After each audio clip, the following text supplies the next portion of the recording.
The very first thing and the best thing in one's life is to conquer oneself. Hello everyone, I'm Tora Adhikari. Welcome back to my channel.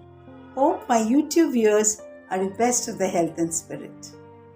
आज मैं आप लोगों को एक छोटे से शहर की एक छोटी सी कहानी बोल रही हूँ। एक छोटे से परिवार में, काफ़ी गरीब परिवार था, उनका एक ही बेटा था। वो बेटा पढ़ाई में बहुत अच्छा था। छोटे से उसमें पढ़ाई के प्रति बहुत लगन था, बहुत प्यार से करता था। कुछ ज़बरदस्ती कुछ नहीं करना पड़ता था उसे, वो अपने आप ही जो करता था काफ़ी रिस्पॉन्सिबल लड़का था। घर का हर काम भी अपने मम्मी पापा के साथ करता था, बहुत रिस्पॉन्सिबल था। ये लड़का जब धीरे धीरे बड़ा होता है, क्लास 10 पास करता है, बहुत अच्छा रिजल्ट करता है। फिर 12 पास करता है, बहुत उस 10 से भी अच्छा रिजल्ट करता है। उसके सब स्कूल के टीचर्स उस पर बहुत उम्मीद लगाए बैठे थे कि वो ज़रूर एक दिन बहुत बड़ा होगा। अब 12 के एग्ज़ाम के बाद, इतना अच्छा रिजल्ट के बाद, बहुत अच्छे कॉलेज में भर्ती हुआ। लेकिन कॉलेज में जाके उसका जीवन कुछ बदल गया। उसके जो फ्रेंड्स थे उस पर बहुत ज़्यादा इन्फ्लुएंस होने लगा अपने फ्रेंड्स का। उसके फ्रेंड्स सर्कल बहुत अच्छा नहीं था। सभी फ्रेंड्स उसको उल्टा सीधा समझाते थे।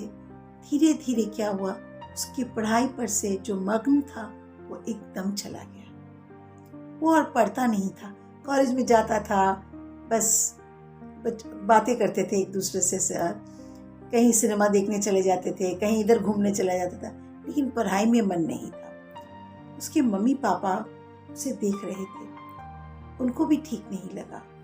उन दोनों ने अपने बेटे को सामने बैठा के बोला कि बेटा, तुम जो कर रहे हो वो ठीक नहीं है। लेकिन ये सुनने वाला तो है नहीं। ये अपने जीवन में पता नहीं कैसा हो गया, एकदम बदल गया। क्या था और क्या हो गया। अब धीरे धीरे कॉलेज के भी फाइनल एग्जाम्स आने लगे। पार्ट 1 का जब एग्जाम्स था, उसका ऑनर्स तो कट ही गया। ऑनर्स तो कट के उसके साथ ही साथ पास सब्जेक्ट्स में भी एकदम पास मार्क भी नहीं आया। इसका मतलब वो फेल हो गया। फेल होने के बाद वो रियलाइज किया कि क्या हो गया, मैंने क्या किया। मैं ये 2-3 साल तक मैं क्या करता रहा, सिर्फ इन लोगों से बात करता रहा, इनकी बातों में हाँ से हाँ मिलाता रहा, और मेरा जिंदगी में कुछ मैंने नहीं किया। मेरे मम्मी पापा ने इतने अच्छे से समझाया, मैंने उनका बात भी नहीं सुना। What is the ultimate. अब मेरा जीवन में कुछ नहीं रहा। पूरा डिप्रेशन में चला गया।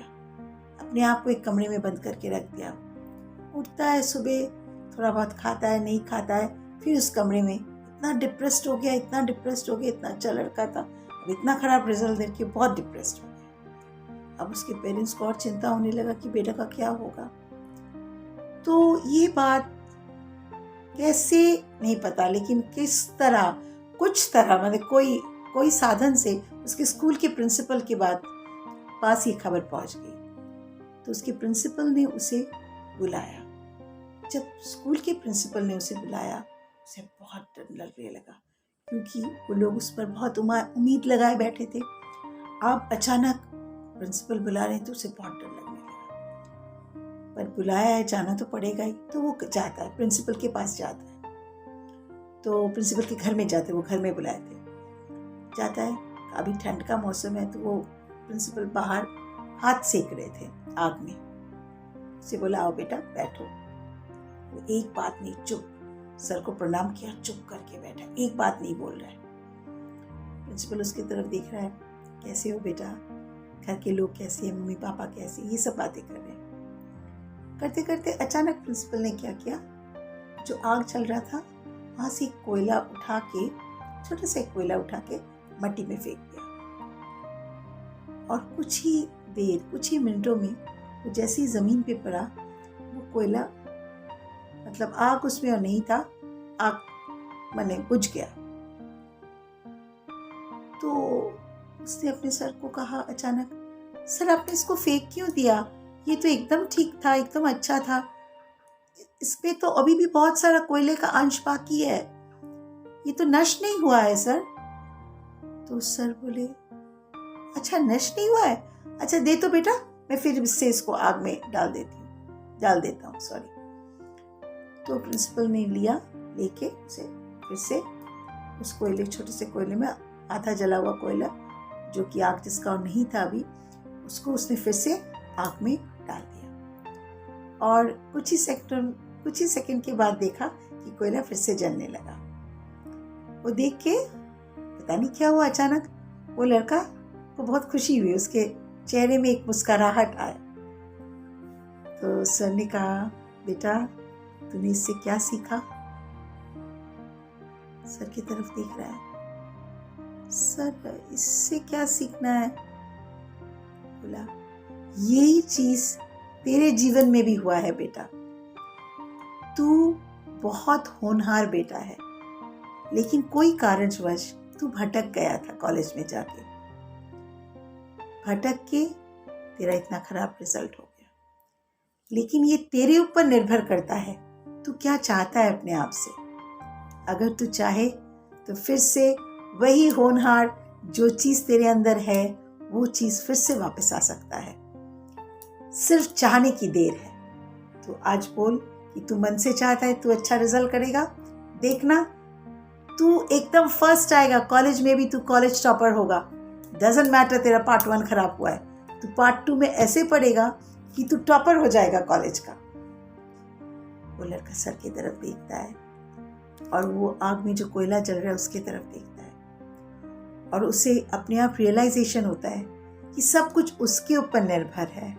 जब उसका रिजल्ट खराब हुआ था वो भी उसके ऊपर ही निर्भर था, और आज अगर वो चाहे अपने आप को बदलने का, पहले जैसे होने का, फिर जरूर हो पाएगा। उसको कोई नहीं रोक सकता। वो जल्दी से उठा, सर को प्रणाम किया और कहा, सर आपने मेरी आंखें खोल दी। मैं आपके पास तभी आऊँगा जब मैं पार्ट 2 में टॉपर होके कॉलेज से निकलूँगा, तब आपके पास आके आपको प्रणाम करूँगा।